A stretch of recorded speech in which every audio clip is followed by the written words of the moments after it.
네. 자, 마지막 파트입니다. 3편 채권의 계약법은 어떻게 할 것인가.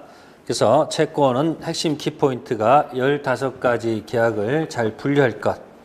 그래서 전전에 있으면 전형 계약의 반대말은 비전형. 계약 분류 정확히 하셔야 됩니다. 그 다음에 약정에 이루어지면 낙성. 약정한 것을 실제로 뭘 줘야 되면 요물이라고 표현하죠. 자, 요게 한 세트가 되고요. 그러니까 지금 563조의 약정은 낙성이지 요물 아니겠죠? 조문에 쓰니까 비전형 아니고 전형이겠죠? 그 다음에 이제 효력이 생긴다 돼 있죠. 그럼 이제 요거 가지고 시작하는 겁니다. 효력이 생긴다. 이게 사실은 퍼펙트 유를 전제로 하는 거겠죠. 그래서 이것이 몇 번이 아니고 총칙 1번 아니고 2번 아니고 3번 아니고 4번일 때 달라는 효력이 생기죠. 그래서 갑의 채권은 을의 채무고 을의 채권은 갑의 채무, 무가 나온다는 얘기죠. 그래서 여기서 쌍무, 그 다음에 여기서 뭐가 나온다? 편무가 나온다 이야기예요.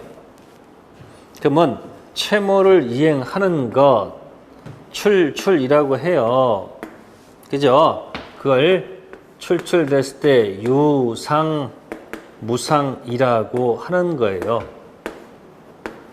그럼 이제 잘 보시면은 여기서 이런 단어가 나온다는 얘기예요. 근데 채무를 무무가 있어서 채무를 이행해야 되는데 채무 이행하지 못하는 게 뭐냐는 얘기예요. 그게 뭘까요? 채무 불이행이다 그 얘기예요.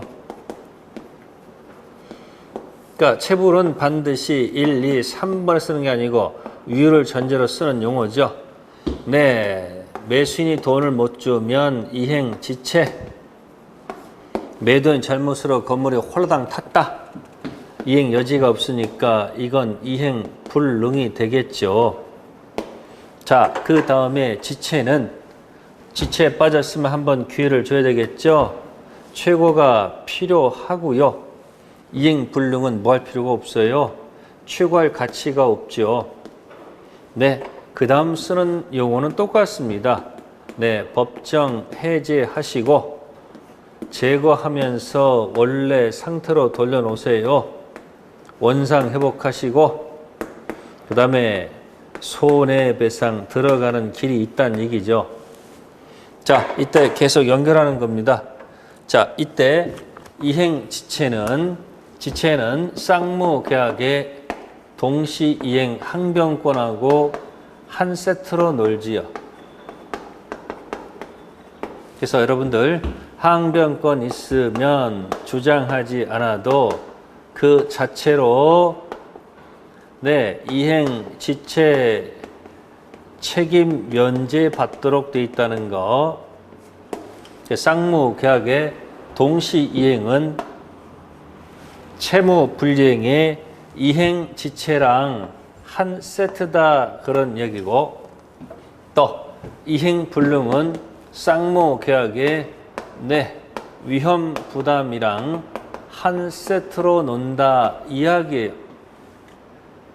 됐습니까? 그래서 이행 지체랑 세트가 노는 것이 동시 이행이고 채불의 이행 불능이랑 노는 것이 위험 부담이다 그런 얘기죠. 그럼 이어갈까요? 이행 불능은 언제 쓰는 거예요? 갑한테 잘못이 있고 을은 잘못이 없을 때. 그래서 갑은 채무자다 이렇게 들어가죠. 매수인이 재산권 채권자가 되죠. 그래서 채권자는 채무자의 잘못이 있으니까 이행 불능을 문제 삼아서 법정해제 원상회복 손해배상 길을 가면 될 것이고, 만약에 갑한테는 잘못이 없는데 을한테 잘못이 있으면 이건 채무자한테 잘못이 없기 때문에 채무불량이 아니죠. 잘못이 있을 때만 채무불량이죠. 이때는 갑은 을한테 네, 대금을 청구할 수 있다가 되겠죠. 세 번째는 갑도 잘못 없고 을도 잘못이 없을 때 이쪽 채무자도 잘못 없고 채권자도 잘못이 없잖아요. 그러면 돈 달라 할 수가 없죠. 대금 청구할 수가 없죠. 네, 그래서 이 두 가지 경우는 채무불이행이 아니에요. 위험부담. 그래서 대금 청구할 수 없으니까 갑이 대가 손실을 부담할 수밖에 없죠. 갑이 여기서는 채무자고 밑에서는 돈을 달라 할 수 있으니까 누가 을이 대가 손실을 부담해야 되겠죠. 이게 뭐다? 채권자 위험 부담이죠. 네, 결국 이쪽 있는 영역이 뭐냐면 네, 요게 후발적 불능에 해당이 돼요. 그죠? 그럼 이제 여기 비교되는 게 뭐가 있을까? 네, 무슨 불능이 있을까? 네, 원시적 불능이 있겠죠. 그죠? 자, 그럼 원시적 불능을 갖다가 들이대면 후발적 불능은 이건 계약 자체는 퍼펙트 유를 전제로 해서 얘기가 된 거죠. 지금 얘기가. 그러면 원시적 불능은 자, 원시적 불능을 갖다가 이 원에다 대입해서 여기다 풀어볼게요. 이렇게 풀게 되면 네, 원시적, 객관적, 몽땅 불능 전부 불능일 때가 있고 원시적, 객관적 네, 객관적 일부 불능 두 가지로 나눌 수 있어요. 매매 계약 얘기하는 거예요. 자, 일부 불능 때는 계약 자체는 유효로 보고요.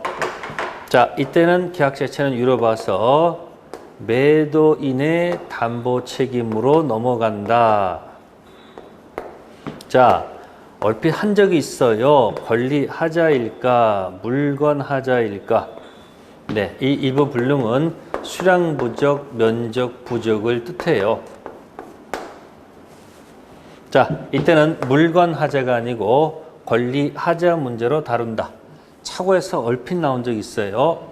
자, 전부 불능일 때는 계약 자체는 무효로 봐요. 성립은 했지만 이때 쓰는 단어가 네, 계약 체결상 과실이 있을 때 이런 문제로 들어간다는 얘기예요.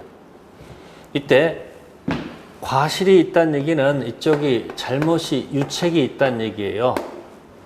그러니까 이건 유과실이니까 아마도 여기는 네, 알았거나 악의 또는 유과실이라는 얘기고 자, 유과실이 안 되려면 이쪽은 무책이어야 되지 않을까요? 책임이 없어야 될 거 아니에요.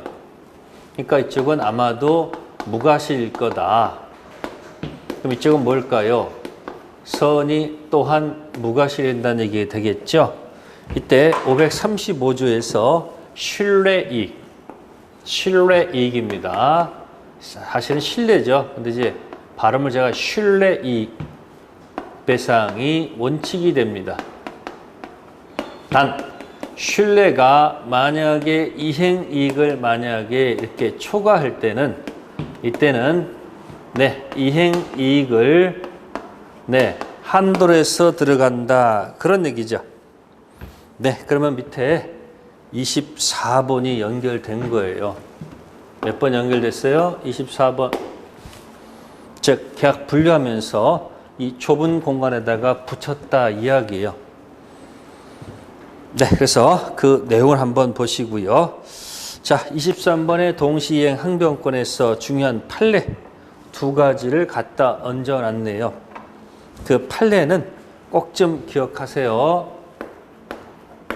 자, 23번의 왼쪽은 중도금 안 주고 잔금 안 주고 네, 현재까지 왔다. 뭐 그런 얘기예요. 몇 가지. 자, 이 현재 시점까지 왔을 때 자, 잔금하고 등기 서류를 안 주니까 잔금도 안 줬겠죠. 어쨌든 그러면 매도인의 주장은 어떻게 될까요? 매도인은 이렇게 얘기해요. 너 중도금을 이때 B점, C점, 자 A, B, B, C 너 중도금 여기서 여기까지 앉았으니까 너 여기 여기도 이행 지체고 그죠? 이행 지체에 해당이 되고 또 여기도 이행 지체가 된다. 따라서 지연이자 A, B, B, C 몽땅 내놔라. 누구의 주장? 갑의 주장이에요. 자, 매수인은 이렇게 얘기해요. 내가 잔금 안 줄 때까지 준 건 이행지체이다가 맞다. 그러나 내가 돈이 있으면 주지 없으면 못 줬으니까 잔금 지급 이후부터 현재까지 못 준 건 나 이행지체가 아니다. 누구의 주장? 을의 주장이다 이야기예요. 법원에 갔더니 판사가 을 주장을 받아들입니다. 갑 주장을 인정하지 않습니다. 결국 이 말을 이렇게 설명해요. 중도금 안 주다가 잔금 안 주고 현재까지 왔을 때 이 선이행 의무자가 중도금 이해 지체 중 서류가 할 때하고 잔금이 동생관계니까 여기에 중도금 그 다음에 지연 손해금 금 세 개와 서류가 동시행관계입니다. 따라서 잔금 기준 이전 못 준 중도금만 지체고 잔금 기준 이후 못 준 중도금은 지체가 아니다. 그게 판례 태도입니다. 그래서 왼쪽 판례 꼭 좀 기억하시고요. 자, 오른쪽 판례는 한번 현실 제공해서 현실 제공인데 안 받아요. 그걸 이제 수령 지체라고 그래요.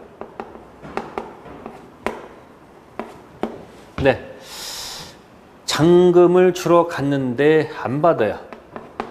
잔금을 지급하러 갔는데 잔금을 안 받아요. 수령을 안 합니다. 이게 수령 지체예요. 그러면 다음번에 가서 잔금을 지급하지 않으면서 서류 달라고 그러면요. 이쪽은 항변권을 행사할 수 있다는 얘기예요. 즉, 한 번 현실 제공, 수령 지체 빠지게 했을 때 이행 제공이 계속되지 아니하면 상대방 갖고 있는 항변권은 그대로 소멸하지 않고 존속한다는 이야기입니다. 읽어보세요. 그래서 항변권에서 그 판례 두 가지는 필수니까 꼭 좀 읽어주셔서 내 것으로 만들어 주실 것. 자, 24번 아까 설명드렸고요. 다음 25번 제3자를 위한 계약입니다. 이것도 그림으로 기억하시면 딱 좋아요. 꼭 시험에 나옵니다. 갑하고 을하고 보통 이렇게 토지를 팔게 됐을 때 이쪽은 돈 주는 게 맞겠죠. 그러면 대금 관련돼서는 보통 계약은 을이 갑한테 주는 게 맞죠. 근데 갑이 요청합니다. 나한테 주지 말고 이 사람이 지정하는 병한테 좀 줬으면 좋겠다. 을이 오케이, 낙약자, 병이 받겠다 이렇게 돼 있다는 얘기죠. 이렇게 주기로 합의했다는 얘기죠. 이 병이 뭐다? 제3자 또는 수익자다 이렇게 얘기해요. 그러면 관계 설정이 필요하죠. 그래서 갑을 관계, 이게 사실은 기본 관계라고 해요. 무슨 관계? 기본 관계 또는 보상 관계라고 해요. 그럼 포인트는 이게 기본이가 되겠죠. 근데 이 갑하고도 병 사이에 관계가 있다는 얘기죠. 두 가지 분명히 관계가 있을 거란 얘기예요. 이 관계를 대가 관계라고 표현해요. 대가 관계. 그래서 가끔 우리가 살면서 타인한테 자꾸 기대를 하게 되면 실망을 하죠. 우리가 자꾸 살면서 왜 자꾸 싸울까요? 왜 자꾸 분쟁이 생길까요? 내 기준에 안 미치면, 내 기대에 어긋나면 자꾸 싸움 붙이죠. 싸움 나죠. 그래서 기대하지 말 것.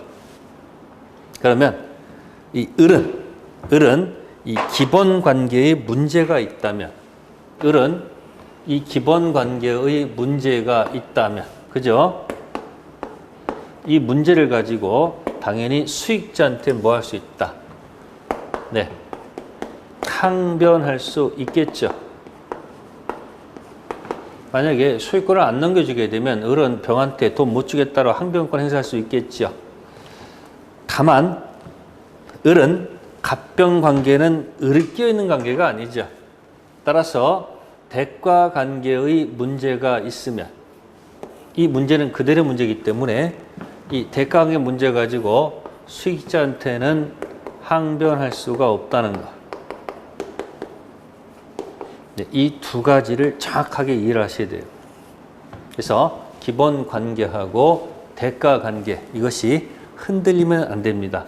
절대 놓치지 마셔야 됩니다. 꼭 기억하셔야 돼요.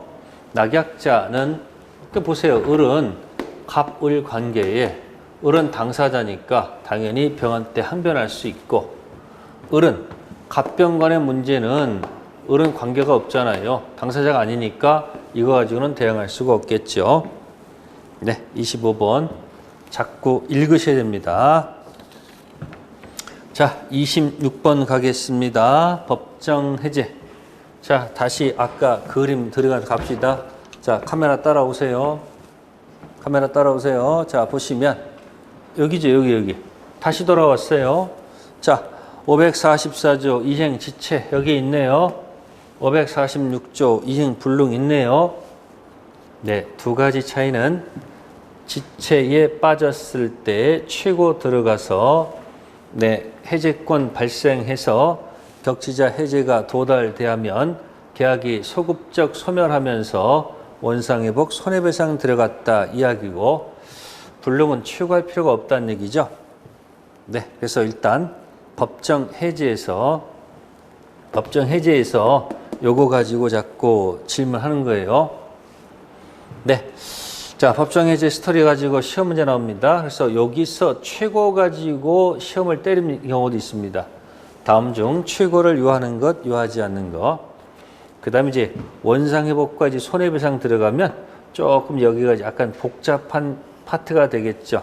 이쪽은 제가 보기에는 이쪽은 상급에 속하는 지문입니다만 절대 놓치지 마시고 연습하면 됩니다.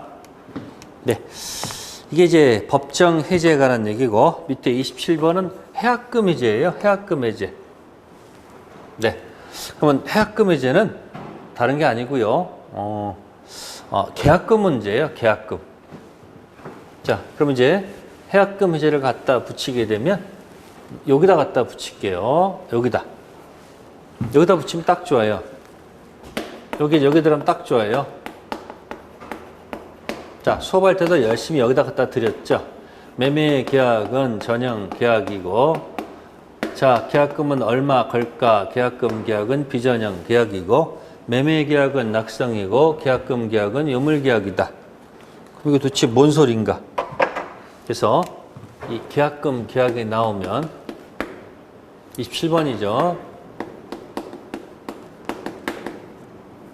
계약금 거는 계약이 나오면, 자, 약정했을 때 성립하지 않고,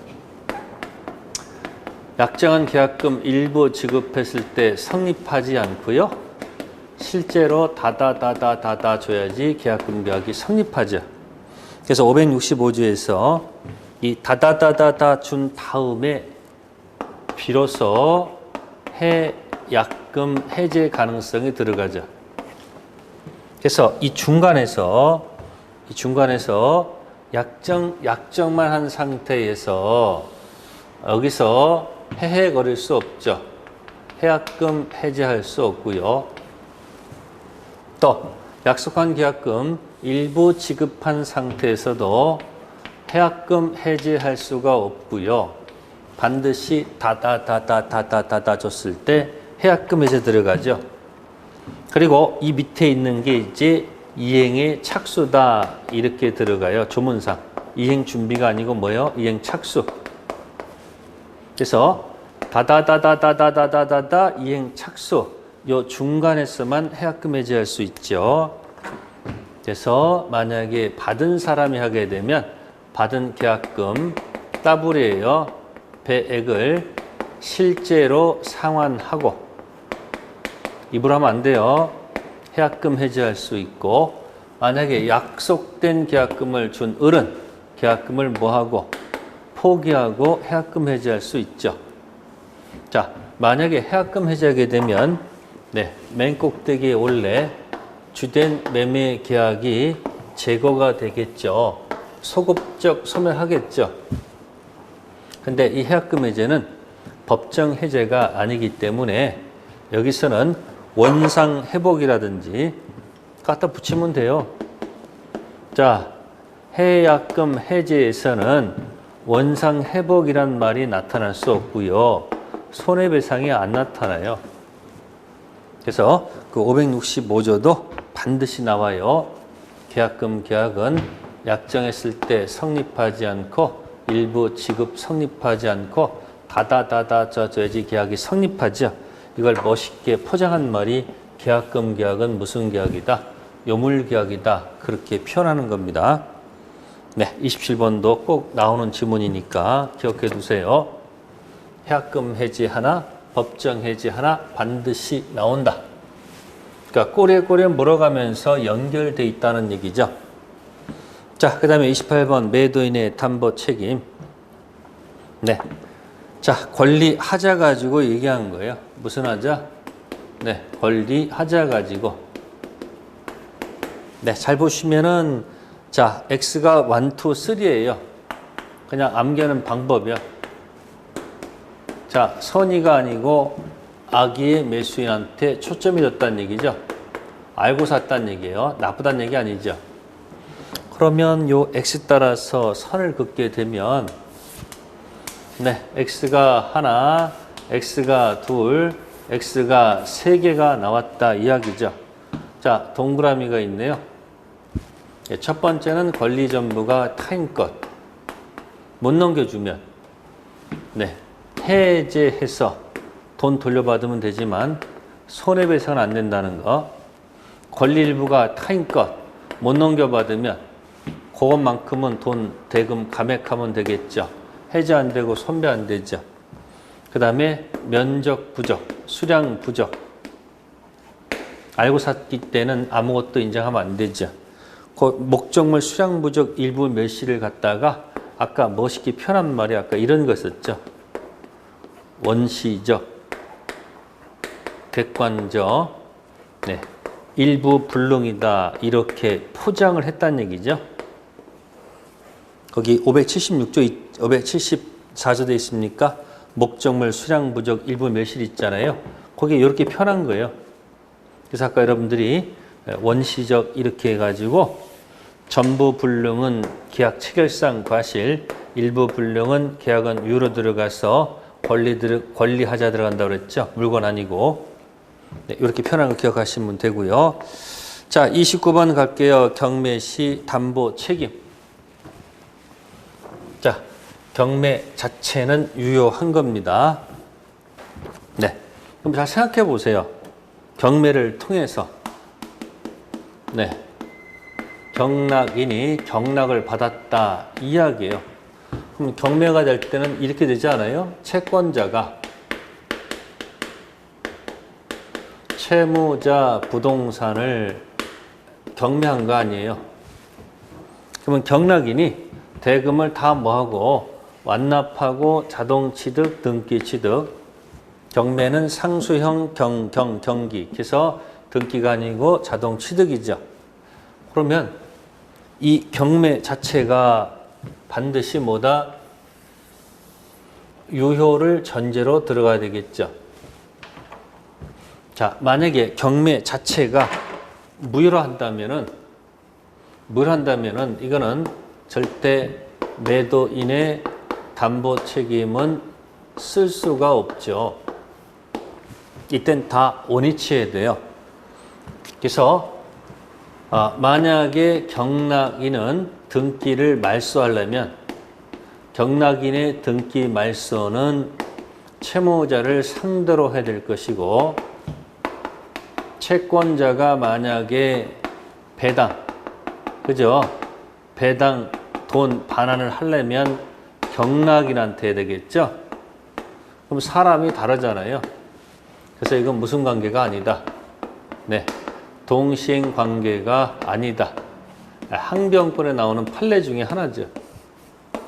경매가 무효가 될 때 사람이 같으면 동시행 관계인데 사람이 다르기 때문에 동시행 관계가 아니다라는 것이 판례의 태도가 되고. 네, 자, 이때 경락인이 계약 경매는 유효한데 경락 받았을 때, 자, 생각해 보세요. 경락 받았을 때, 자, 물건에 하자가 있다. 자, 물건의 하자를 가지고는, 자, 공격할 수가 없겠죠.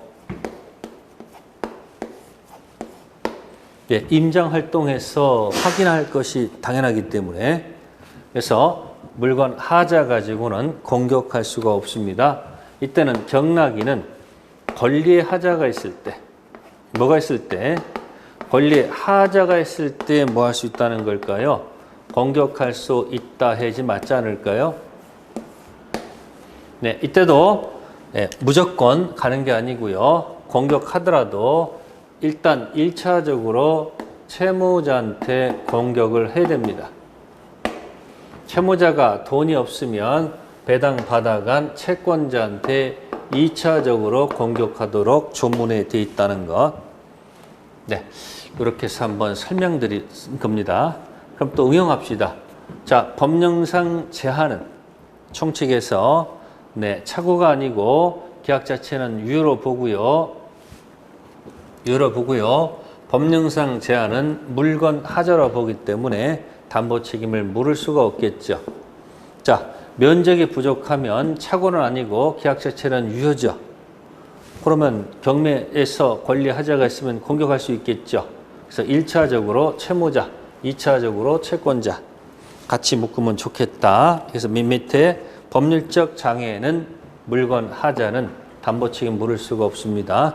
면적 부족은 권리 하자니까 담보 책임 물을 수 있겠죠. 한번 응용해 보세요.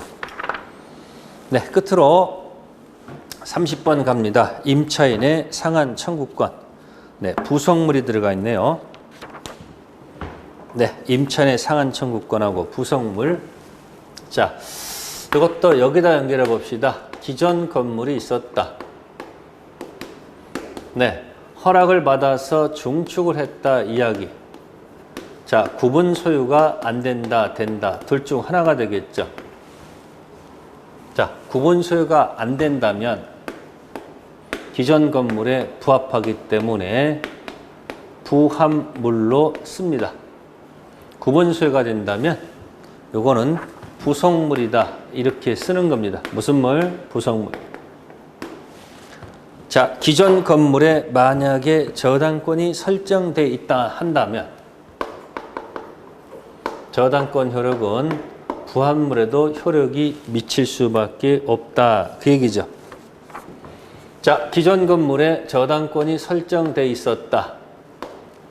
자, 부속물에는 미치지 않습니다. 워드 기억합니다. 부합물인지 부속물인지 기억할 것. 그럼 부합됐을 때, 부합물일 때는 임차인은 자기 게 아니죠. 증축 들어간 비용 있죠. 626조의 계량 비용이니까 유익비 상환을 청구하면 되지 않을까.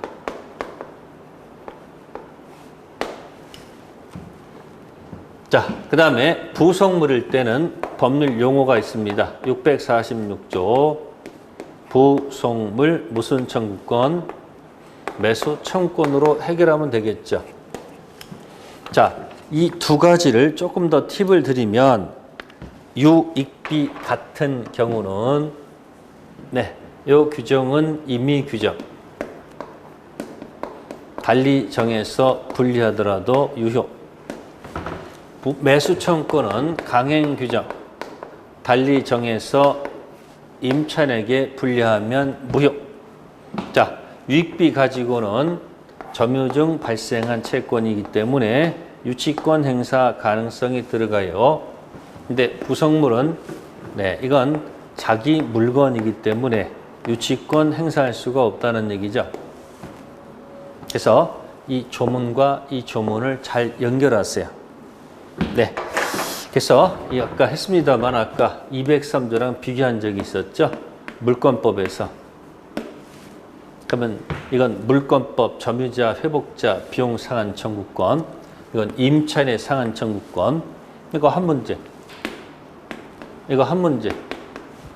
다음 646조 비교되는 것이 643조. 부속물이 아니고 지상물 매수 청구권도 자주 나오는 것 중에 하나죠.